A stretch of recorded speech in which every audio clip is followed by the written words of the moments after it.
What's up, gardeners? Welcome back to the hill. It is a humid, muggy day here in the middle of July in central New York. The temperature's not too bad, but it's very humid, so it's unpleasant. But it's not raining, of course, just being humid and annoying, but we could use the rain. It's getting pretty dry out here, so send some good vibes for rain our way, because we would love it. Anyway, it is the middle, the peak, maybe the beginning, I don't know. It's berry season here on Strawberry Hill, what we call our property, and right now I'll show you what we're harvesting. So in my basket here I've got a bunch of black cap or black raspberries, black cap raspberries or black raspberries, and this is about 2 weeks into starting to harvest them. They started really producing approximately 2 weeks ago.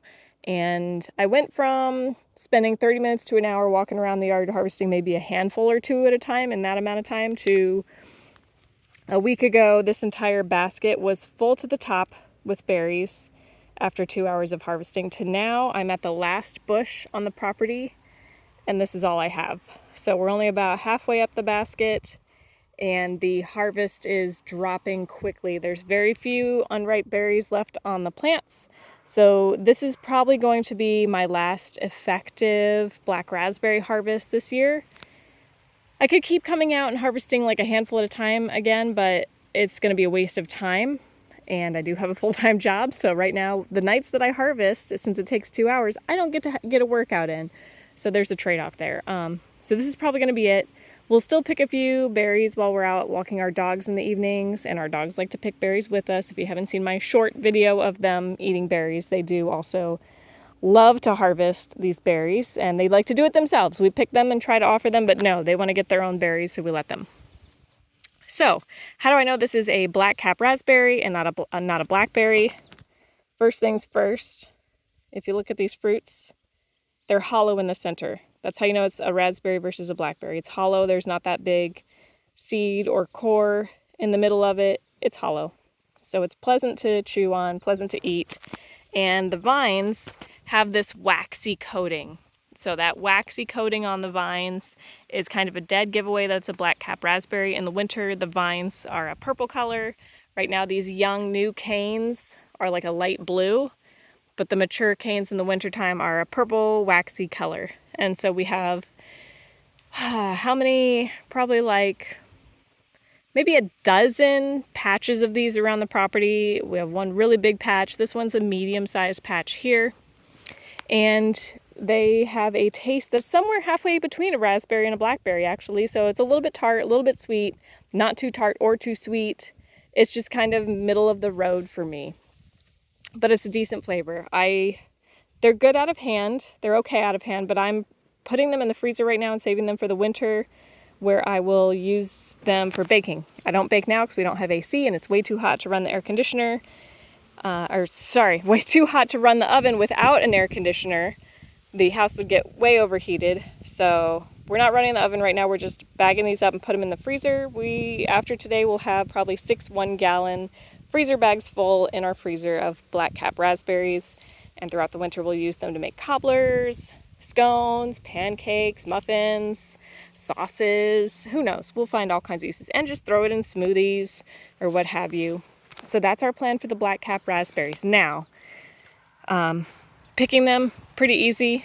If you need to be shown, you shouldn't, but there's these unripe ones on here. They're red, they're not ripe yet. Don't pick those. And even if you try, it's gonna be too hard to get it off. They're firm, they're not soft. So you want the ones that have turned black or very dark red and that pop off when you pull them. If they squish in your fingers and turn your fingers purple like this, they are too far gone. So you can see I've grabbed quite a few that were too ripe and that I just let fall to the ground for the slugs to eat. And the slugs do eat them. A lot of these berries have slime trails on them where the slugs have already crawled. If it has a slime trail, I'm not picking it. That one is for the birds, and I've even seen the slugs out here actually eating on them. I've seen little slug bites taken out of the berries, so those ones I leave.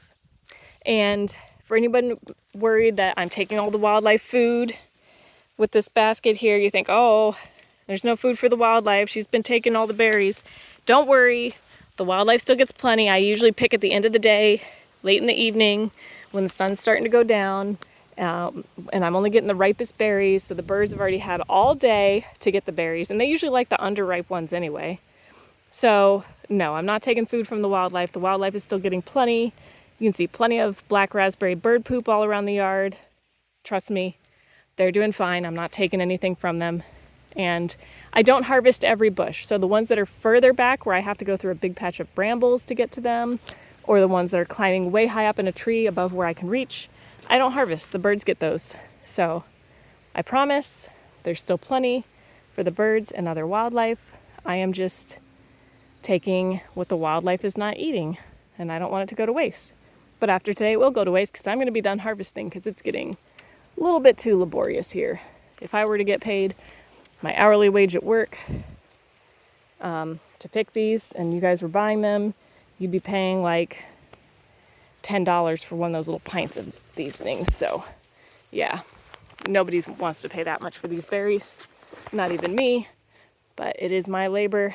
I'm paying myself a really low wage. There goes my sunglasses, always losing them in the woods. Okay, so I'm going to show you now some of the other berries that are just coming into fruition on the property. Oh, here's another couple.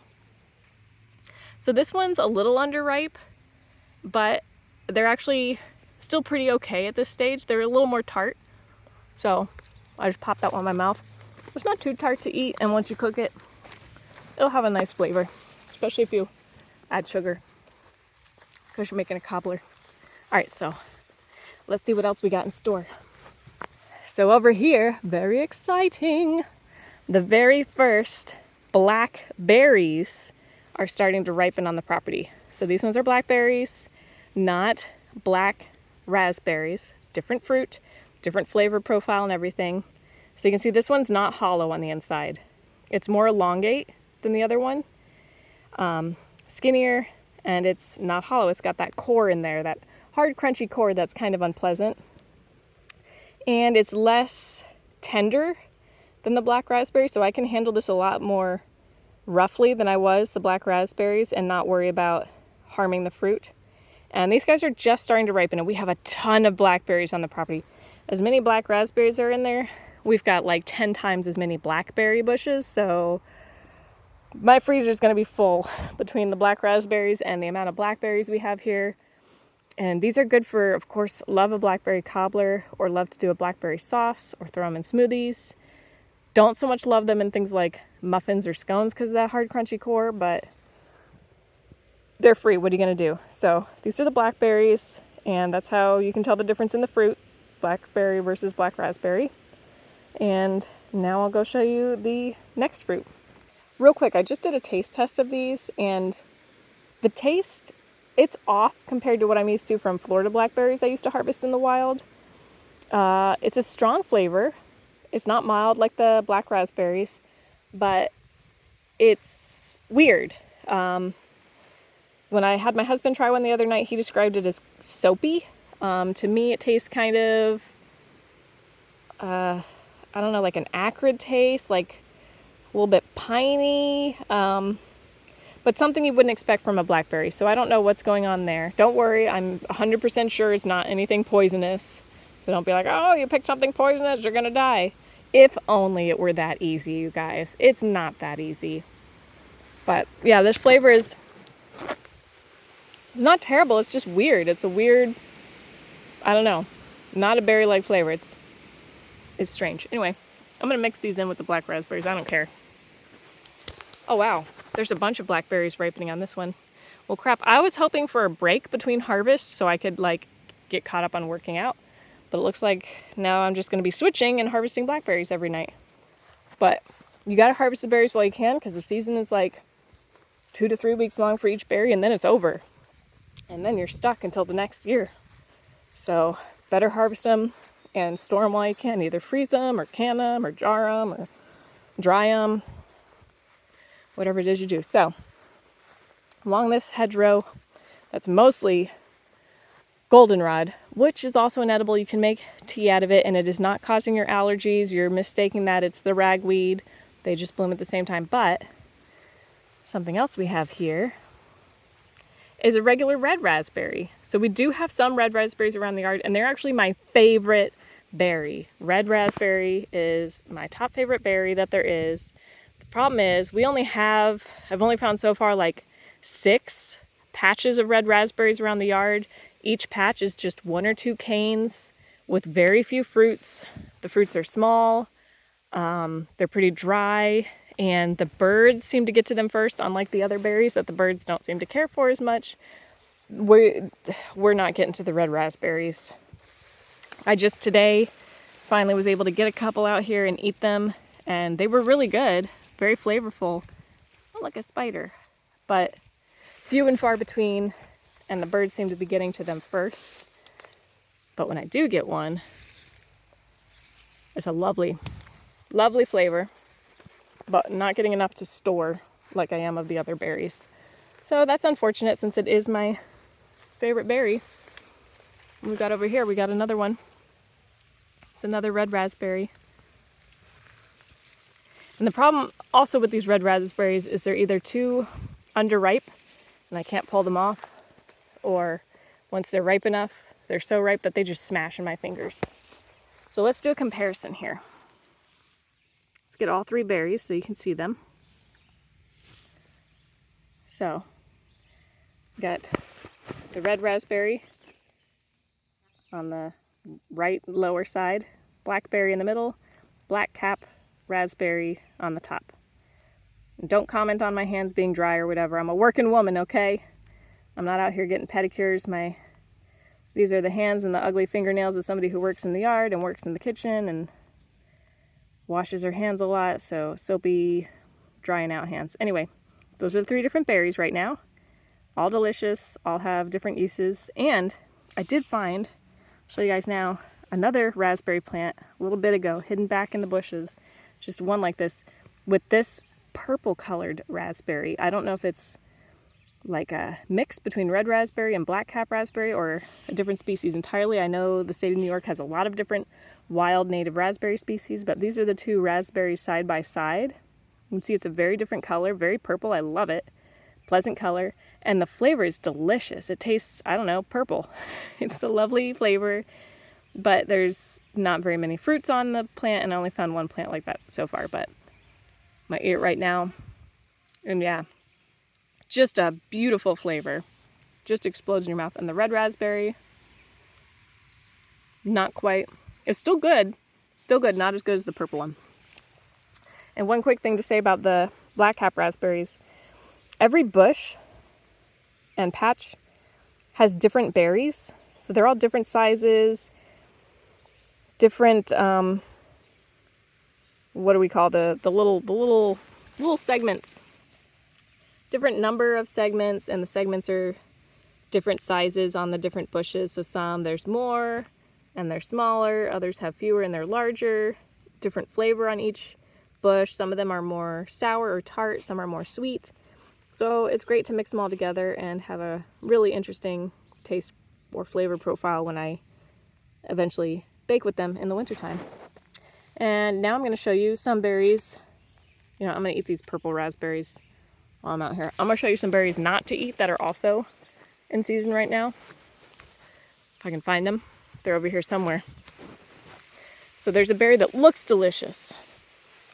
And it's very common on the property right now. This guy. Doesn't that look delicious? Don't you just see that and think, wow, I just want to pop that in my mouth and eat it? Of course, there's going to be some Susan in the comments saying, no, because I know that if it's red, you're dead. And you shouldn't eat anything red in nature because red, it's always toxic. Well, how do you explain the raspberry I just ate, Susan? Okay, the raspberry is fine. Forget about that rule. But in this case, these red berries are not edible.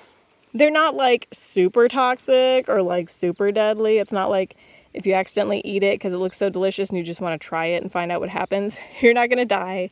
Again, it is not that easy, okay? Even things in nature that are toxic, most of the time you have to eat a large quantity for it to be deadly. So if it were that easy, we wouldn't have so many people on this planet.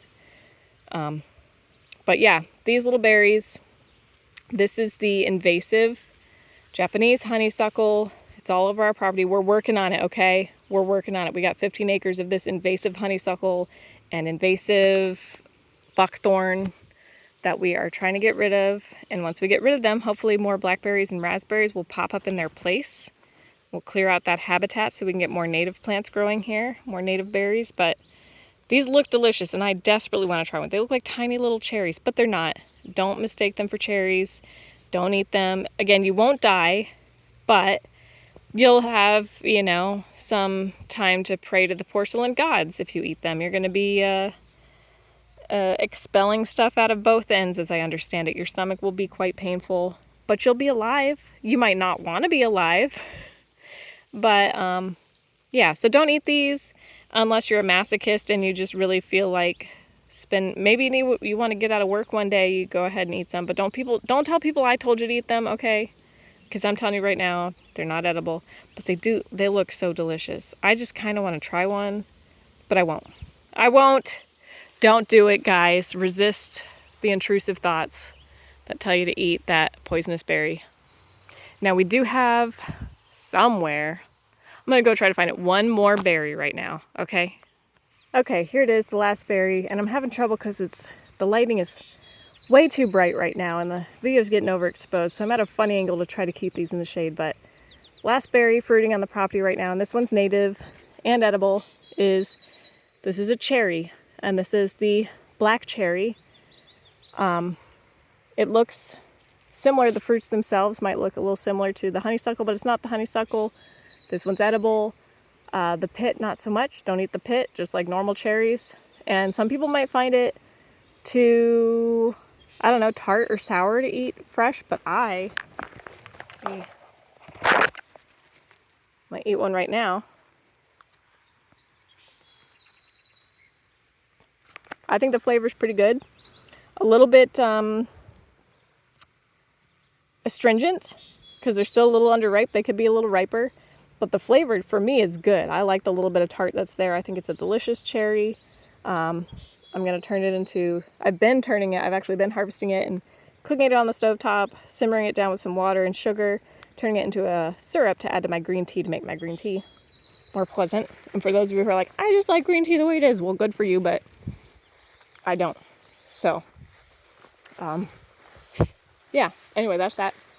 Those are the berries for now. We have also planted additional berries in the yard that are native and found here. The elderberry, currants, both colors of currants, and gooseberries we have planted, and maybe in 2 or 3 years we'll have those berries as well. I know they are fruiting in the wild right now. We have found them on the side of the road and eaten some. I know Karen's going to be out there like, you shouldn't eat things on the side of the road because contaminants. Well, it's my life. I'll do what I want. Deal with it, Karen. I know the risks and I take them anyway. You do what you want. But that's what we're up to right now. I'm going to finish my harvest, then go plant some more seeds for a late veggie garden. All right, thanks for watching, guys, and get out there and eat some berries, just not the poisonous ones, unless you're trying to get out of work. Thanks for watching. Bye.